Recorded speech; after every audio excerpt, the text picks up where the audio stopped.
We will defeat the radical left, the socialist Marxists, and the critical race theorists. The Biden administration has turned the border into the single greatest disaster. Our movement is the greatest in American history, and it has just begun. Former President Trump touting his administration's successes while taking aim at President Biden during CPAC in Dallas. The Brewer Group CEO Jack Brewer attended and then spoke at the conference and joins us with more this morning. Good morning, Jack. Good morning. Great to be back with you guys. Of course, as always. I want to pull this up really quickly so we can show this. This is the CPAC straw poll. It shows Trump at 70%. The number 2 was DeSantis with 21%. And then everyone else, as far as Rand Paul, Nikki Haley, Ted Cruz, Tucker Carlson, they came in at 1% or even lower with those people who could be contenders for the Republican nominee. Okay, so we're seeing this. If you go back to late February, that's a boost from that straw poll in Orlando. It was 50% back then. Do you think the longer that we are in the Biden administration and the longer this year goes on, that that's a show of, you know, what people want with a president? Sometimes you just don't know how good you have it until it's gone. I think that's what you're seeing right now. I think people are seeing what the Biden administration is doing with the debauchery of various policies that they came in with, just an extreme leftist agenda. And people really see what President Trump did in such a short time.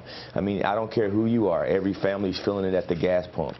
I don't care who you are. Every family's noticing what's happening with these extended lockdowns. And it just seems like having to hear Dr. Fauci and you're starting to understand really what was behind everything going on with the coronavirus in China. And it seems like President Trump said, "I told you so," 15 times in that speech yesterday. And so American people really see what's going on. And I think conservatives are getting behind President Trump because they know he's truly the leader of this party. Jack, you couldn't get a group to agree 98% that today is Monday. But look at this. The CPAC straw poll, 98% of the people there at CPAC approve of Donald Trump. Is CPAC, though, representative of the average Republican voter throughout the country? I think it is. I think people are realizing that Donald Trump is not a normal Republican. I don't even consider him a Republican.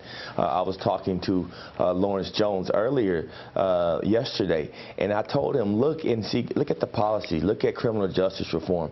Criminal justice reform was not a Republican issue. You look at opportunity zones and how it uplifted the most underserved Americans. Those are not typical Republican issues. You look at school choice that's focusing on going and helping these inner city communities to give them access to quality education when they're being deprived of it. Those aren't typical Republican issues. And so I think Donald Trump has done that. He's broke those barriers, and I don't think he's a normal Republican. I think he's one that has a lot of middle ground policies that the American people are realizing were actually benefiting us a lot. And Jack, you had the opportunity to also speak at CPAC. Let's pull that soundbite up for the viewers.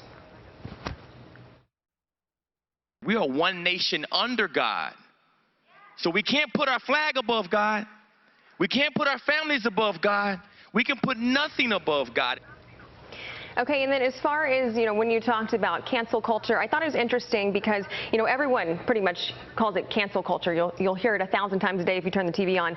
But you said it was standing up against Satan. Can you elaborate on that for us? Yeah, the Bible teaches us that the wrath of man is unrighteous according to God. Man doesn't have the authority to bring wrath on other men. Only God has that authority. And I think what cancel culture is doing, and what so many leftist policies do, is it replaces God with man. And it starts to really go against what Scripture has taught us. And I wanted to make that really loud and clear, because the Bible teaches us that Satan still kills and destroys. And if you want to counsel someone, you want to destroy them. And so I think there is a satanic spirit to the counsel culture that we as Americans have to call out, because it's really what's hurting our land right now. It's dividing us. If you look at what's going on in our nation, we've never been so divided at a time that we should be unified. Going into the Olympic Games, normally a country is unified around their flag and around their country. But we have to turn on the TV and hear about critical race theory and worry about sending us to our kids to school where they're going to be taught that because of the color of their skin, they're either a victim or an oppressor. These things are not of God and not of the United States of America, because if we're truly one nation under God, we will act as such, and we'll keep God number one in the unity that brings. And so I just tried to make that very clear yesterday at CPAC. Jack, quickly on this final topic, thousands of Cubans taking to the streets to demand an end to the dictatorship there. GOP leaders, of course, warning America could be the next failed socialist experiment. Jack, why would any American look at the conditions in Cuba and say, hey, let's copy that? 30 seconds to you, sir. They just don't understand. My IT guy here at my company, dear friend of mine, his kids are stuck there. They can't buy groceries, can't buy food. He doesn't know what to do. He's in tears every day. This is ridiculous. You look at Cuba, you look across at Haiti and see the political turmoil they're also in. I mean, Americans have to realize that we are so lucky to be in this great land, and it's the reason why people from all over the world are flocking to be here. I pray for the Cuban people, and I hope that this nation continues to pray for them. Jack Brewer, as always, great to have you on the program. Looking forward to seeing you a lot more, especially as football season approaches and our Giants are potentially somewhat good this year. Jack, as always, thanks. Thanks, Jack. Go Blue.